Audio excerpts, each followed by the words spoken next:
So I guess for me, the biggest transformation project is how do we start aggregating and federating all this different data that we are producing to actually inform smart cities decision making. The intersection of digital technology and urban development is paving the way for groundbreaking advancements in infrastructure and energy management. Digital construction is driving significant transformations in ways previously unimaginable. As we move towards smarter, more connected cities, the role of data-driven solutions becomes increasingly crucial in shaping environments that are not only technologically advanced, but also deeply attuned to the needs of their communities. Smart cities represent a bold vision for the future, one where technology is leveraged to create a more livable, sustainable, and resilient urban space. These cities use vast amounts of data to improve everything from energy consumption and transportation to public safety and environmental health. Yet, for smart cities to truly fulfill their promise, they must be designed with a focus on inclusivity and community impact, ensuring that all residents benefit from the technological advancements that are added to these cities. But can a smart city truly contribute meaningfully on a global scale to humanity's well-being and sustainable goals? We need to chat to someone who can help us examine these interconnected topics. George Floros is the Associate Director of Digital Construction at Aitkins Realis, leading the digital construction strategy across the nuclear and power sector. George's expertise lies on the long-term integration of the Geo and BIM domains, GeoBIM, to realize the digital thread across project lifecycles. George is delivering the digital transformation of the AEC industry by leveraging the power of data-driven digital twins and smart cities, focusing on holistic integrations with a customer-centric approach. George delivers economic, environmental, and social value for all project stakeholders, whilst reducing risk through cross-disciplinary, connected, data-driven solutions. If this wasn't enough, in parallel to all this, George is pursuing his PhD at the University College London, focusing on the integration of GeoBIM for asset management. George, welcome. And did I miss anything from that bio? Thank you very much, Peter. Thank you for the invitation. Hello, everyone. It is a pleasure to be here. No, you haven't missed anything, Peter. The only thing to add is I'm also an avid basketball fan and NBA fan. So for anyone in the audience that might be interested in these kind of things, always up for a chat. But yeah, thank you for the great introduction. Fantastic. Who's your team? Well, my team is Golden State Warriors. Okay. I am Steph Curry is my favorite player. Maybe you can see the jersey on the right-hand side back in my background, the blurred background, the white jersey, Steph Curry's. So I do consider him someone who really changed how basketball is being played, and I enjoy watching him play. In the Olympic Games, he did some great things as well. So I was just about to say that. I saw it was either the final or the semi-final, I think. It was both games essentially. He went crazy. Lit it up, didn't he? Yeah. Absolutely cool. I'm more of an NFL fan. Very nice. Yeah. But yeah, I mean, American sports always cool to watch. There's a lot of action, isn't there? And you never stay relaxed. It's like there's always something happening, so you can enjoy the game. Yeah, absolutely. That's cool. That's really cool to know. Okay, excellent. Let's get into. I'd love to speak about American sport and basketball longer. But let's see if we can make a link with smart cities there. Surely there is a link. Absolutely, we'll get it in there somewhere. Okay, right. Let's get into this with our first topical area, shall we? So, smart cities represent the future of urban living, where technology and data come together to create more efficient, sustainable, and livable environments. And by 2028, the market is set to grow by over 300 billion. By integrating Internet of Things, AI, and geospatial data, smart cities can do a lot through the power of optimization and automation. But what do you see as the most transformative aspects of a smart city? That is a really great question, Peter. And especially if we start thinking about how digital twins can fit into the smart cities that you're mentioning.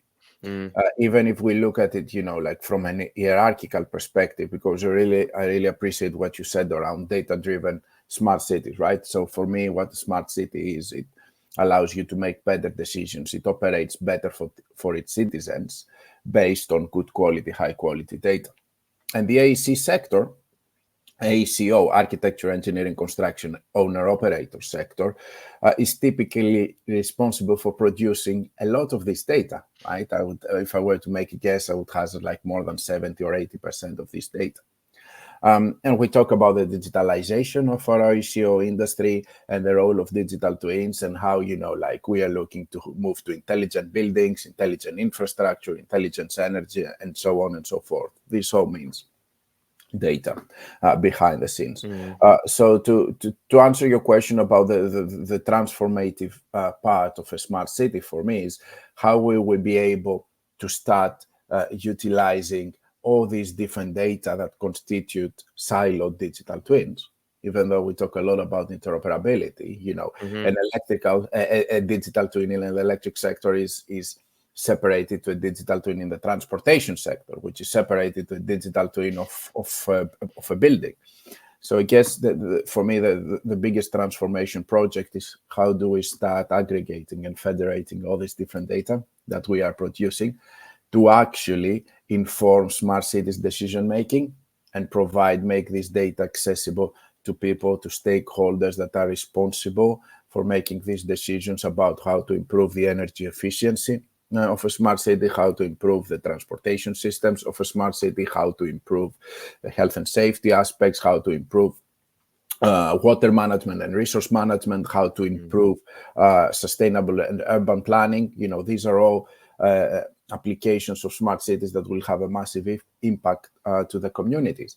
And they operate heavily reliant on good quality data that can be sourced from the digital twins applications that we experience in the AECO industry. How? I think this is one of the biggest challenges that we will need to, and opportunities, not just challenge, opportunity we will need to address in the next few years, and has the potential to radically transform the concept of smart city. So you mentioned interoperability there, and the fact that there is maybe not silos, but there are different things going on in a smart city. Where are we with that connectivity of all those different types of technology that are doing similar things but in different areas? I think we've made tremendous progress in making our data more interoperable. And the more people I interact with, the more I hear and understand their views around trying to be software agnostic, which is quite challenging. It's not always easy because softwares and software tools are essential for the jobs we do and the projects we are delivering. So becoming agnostic is always a big challenge and has other repercussions as well. However, it has a lot of benefits. So I would say that we're doing some really great progress in building agnosticity within our data, rather than being tool-driven or rather than trying to adapt the problem to the technology. We are being more data agnostic driven, or we are focusing more on applying the right technology to solve the right problem. This is not, though, to say that there are no interoperability challenges nowadays. Even if you're being software agnostic, when you're trying to integrate data that is collected to different methods of acquisition, right? You mentioned IoT, Internet of Things. Maybe we can talk about reality capture and drone data in parallel. Maybe we can talk about any sort of geospatial data or building information modeling data that is coming in. So we have data collected from different sources. We have different data owners. That is quite important. And what this means is that there are different data specifications and standardization techniques for every data owner. So when you're trying to aggregate and bring these all together, interoperability is not just about which software we are using. The interoperability is about, like, can your data be connected to give you an answer to the problem you want to find an answer to.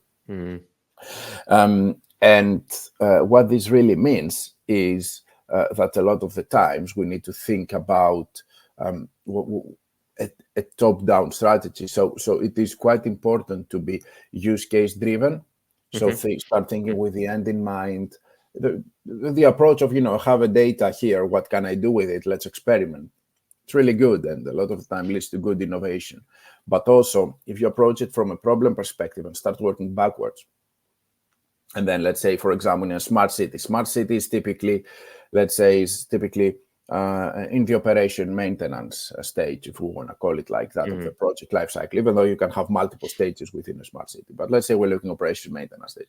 If we start thinking about the operational needs of something that we're building in the context of a transportation network that we're building in the context of a smart city, then it helps connect all the different stakeholders that will be involved in the execution of this project, from the asset managers to the contractors to the designers to the planners, and start sending the requirements from the end, from how we actually want to use these data requirements for the context of smart cities, all the way through to the project inception, which is what the digital thread of information really means for me.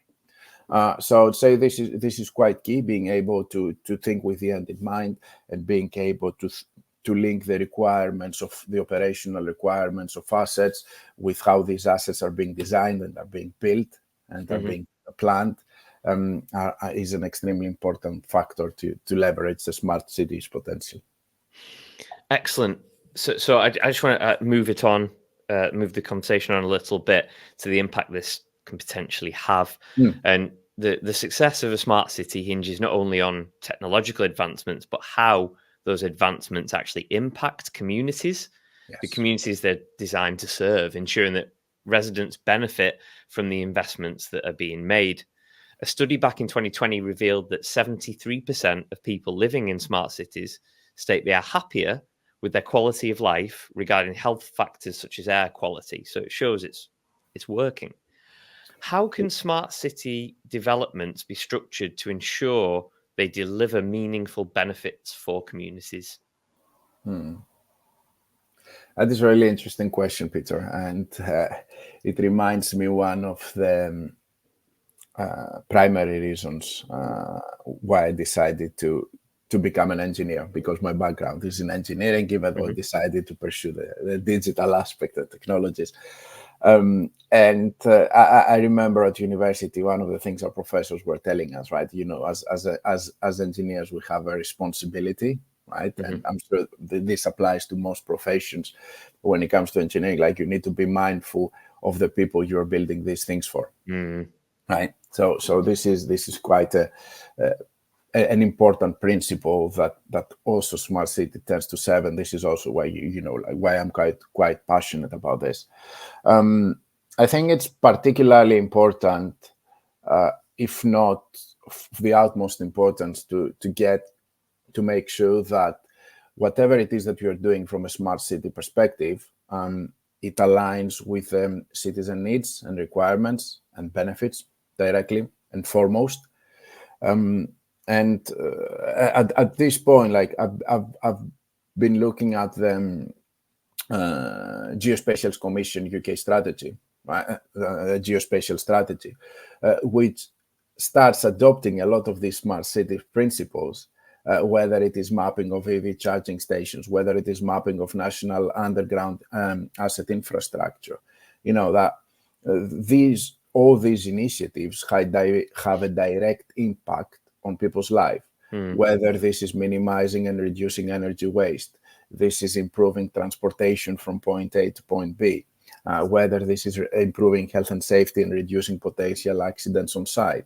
When we start linking what we are doing from a digital front with how this will impact people's day-to-day life, is going to have a massive, essentially, impact and hopefully acknowledgement by the citizens that this is actually helping us. The only other thing I would like to add is a lot of the times, especially in the digital profession, and I've been guilty of that as well, we may think, we tend to get super excited over utilizing the latest technology or over utilizing the latest tool, whether it is, let's bring AI into the mix, let's use immersive realities and extended realities. This is all great stuff.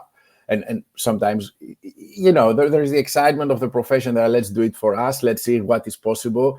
But what is possible does not necessarily translate to benefits for the people who need to. So we just need to keep thinking about that and making sure we are asking for feedback.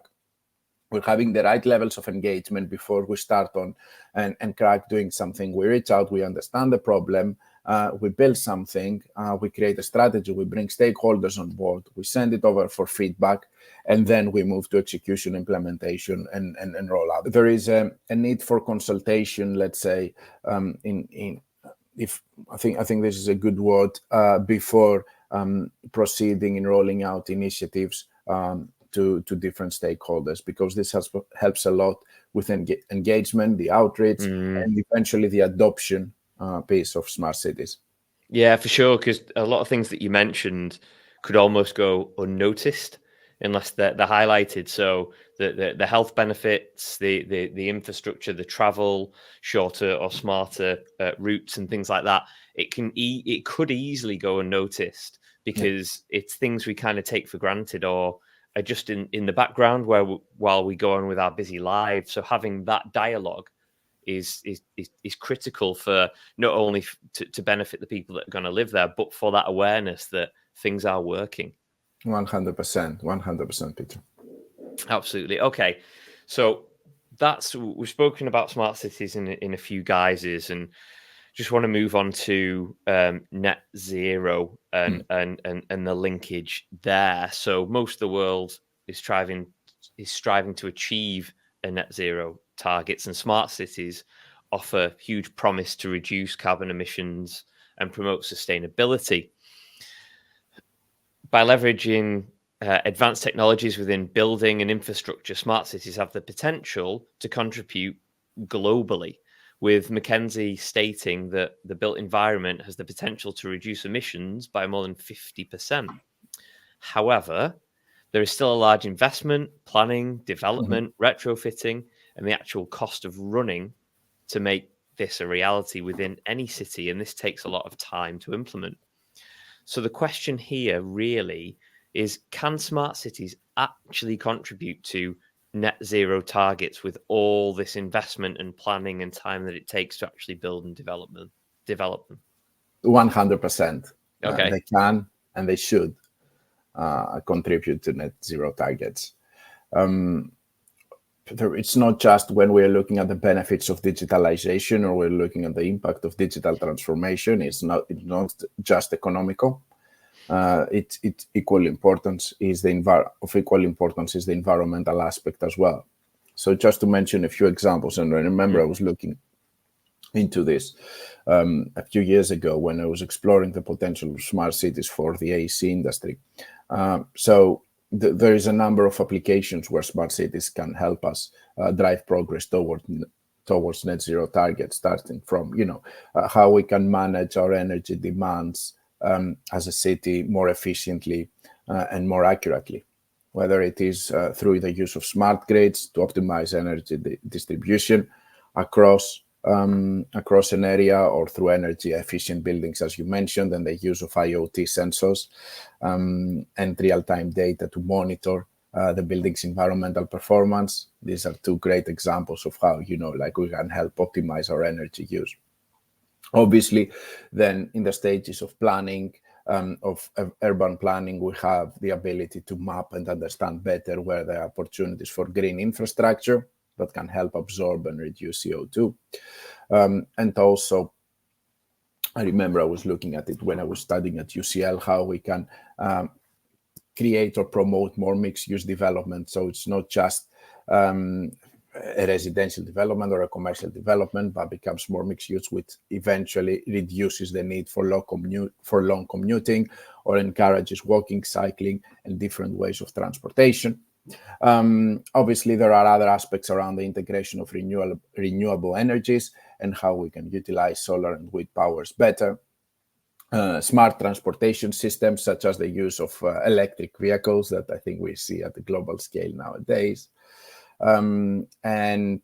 Obviously, there is a big piece around, like how we can leverage, how can smart cities help us utilize digital twins, whether it is for urban modeling, whether it is for scenario simulation and better planning of what it is that we are going to build, which helps identify, like, is what we're building really the most sustainable option? How does it link, with the potential investment, as you mentioned earlier, the potential investment that is needed to bring to life this option, and so on and so forth. So smart cities can 100% contribute towards the net zero targets, and there are a lot of different applications that can benefit directly. One of the things is, because you mentioned the investment, and you were absolutely right on that, is like, how do we prioritize the applications that have the highest impact, or are probably the ones that are most needed by the citizens or the communities of the cities.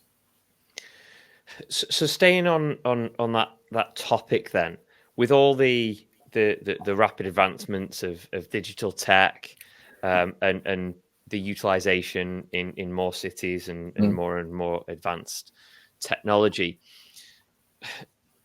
and also I suppose the connectivity between all these types of things, that increases the or the potential energy that we need to run these things, particularly going back to what we were talking about, data, and the amount of data we need to make these things, useful. Do you feel we're geared up to sustain this technological progress in terms of the power and generating enough power to keep these things going, or do we need to look in other areas to try and balance the energy books? I was reading in the news a few weeks ago, how many data centers and how quickly data centers are being built nowadays, right? And it's not what is one of the biggest parts of digital transformation nowadays is the cloud transformation, right? How we start moving everything from our desktops, from our local folders and files and laptops and whatever it is, to the cloud.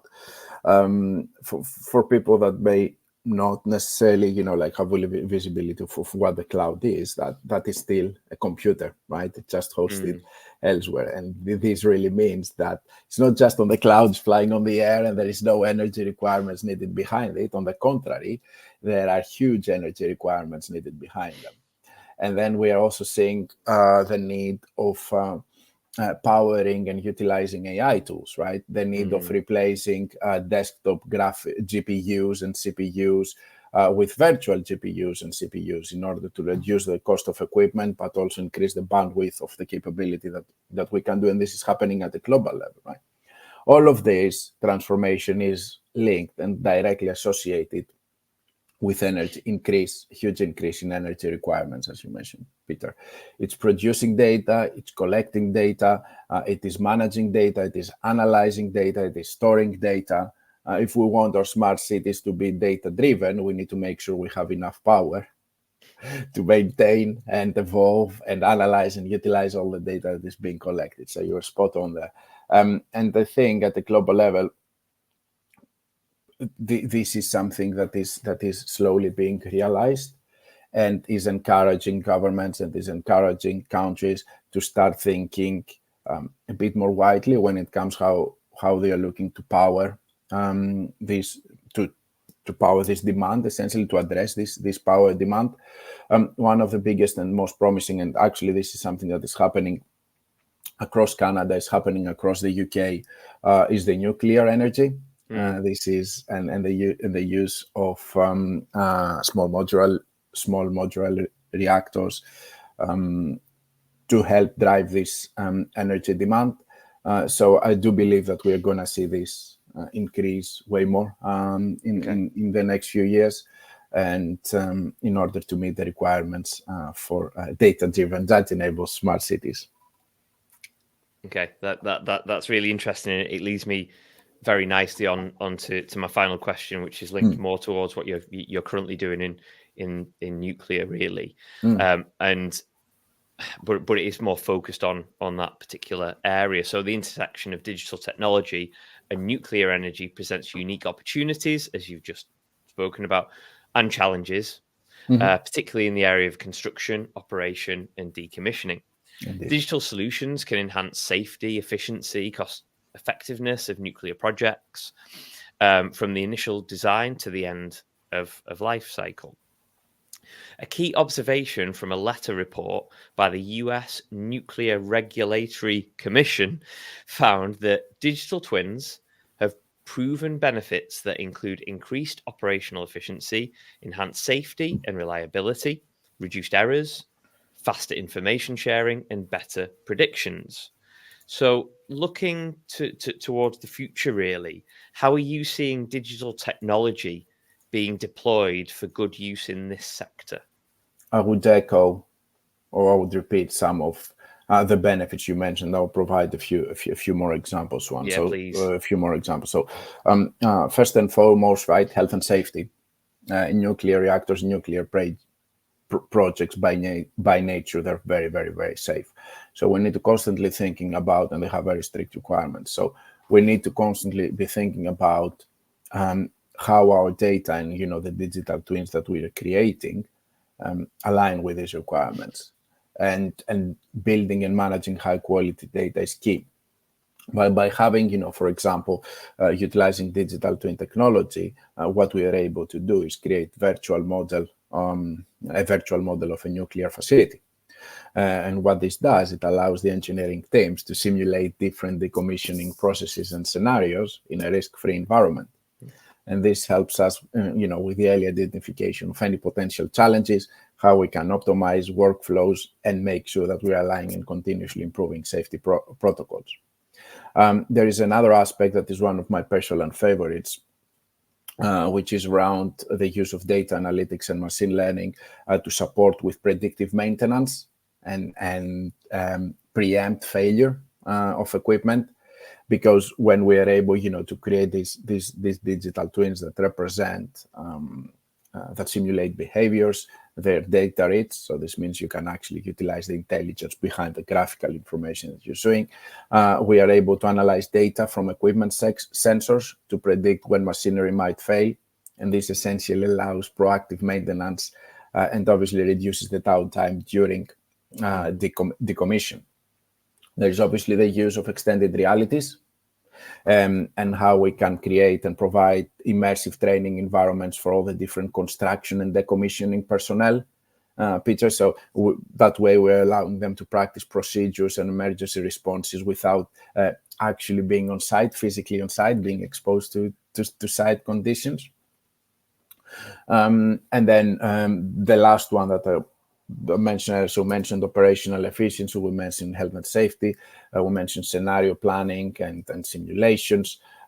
Obviously, when we talk about all these different predictive maintenance and asset management, when we're talking about these applications, the integration with and the utilization of Internet of Things, of smart sensors, is key, because we are utilizing smart sensors to continuously monitor whether it is radiation levels, temperature, humidity, other environmental factors. This is directly linked with our virtual representation of the model, our digital twin, if you'd like, to make sure there's continuous monitoring of situational awareness and safety. So there is a huge number of applications, benefits of applying digital solutions, data-driven decision making to support and empower the delivery of our nuclear projects and portfolio. So it's really exciting times. Absolutely. So final question for me then is, it's really exciting, and you've highlighted loads of benefits there. Do you feel we have enough people with enough knowledge and know-how within your sector and what you're currently doing at this moment to really progress and advance with all this technology? Or is there a lot more education needed?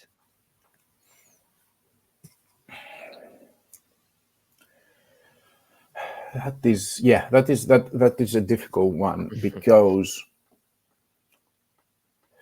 I am a keen believer, or I really believe that the digital profession encompasses a lot of transferable skills from sector to sector, from market to market, from industry to industry. If like there is a professional or an individual that is working in banking, that is working in telecommunications, around data science, for example, or digital engineering or data analytics, they do have all the transferable skills they need to be able to transition, if this is what they want, and work in a different sector, in a different industry. It's about like how we're able to encourage that and provide like the motivation for people to want to be part of this journey. So I think this is where we can be a bit more vocal about the opportunities that exist in the nuclear sector, because there is like nuclear sector, due to the health and safety priorities, sometimes it can be considered like, okay, maybe we can leave a little bit of this digital revolution on the side and focus on doing the processes the way we know exactly they work and they are safe and they're standard, etc. So this is where what you said around awareness and learning comes in. So how we're able to encourage people to join our sector, because it provides tremendous opportunities around digital transformation. And then also how we are able to work with all the great professions that already exist in the sector to help demystify the value of digital and what it is that we are trying to do. So it's a continuous journey of back and forth upskilling and awareness and education, if you'd like. We learn from them because we understand better what their problems are, and we hope also to share something back in terms of like what the opportunities are and what we can do from our side. And I do think also that we need to start thinking, we not need to, but we're already thinking about how the technological revolution around AI, for example, can help address the skill shortage and the labor shortage a little bit, and how we can either improve the level of training that is provided to non-digital people in terms of like learning new skills, new digital skills faster and quicker, and they're able to respond to evolving technology, or train people from scratch and help them if they show interest in this. Like, of course, yes, we would very much like to help you on that and utilize AI to support them with that.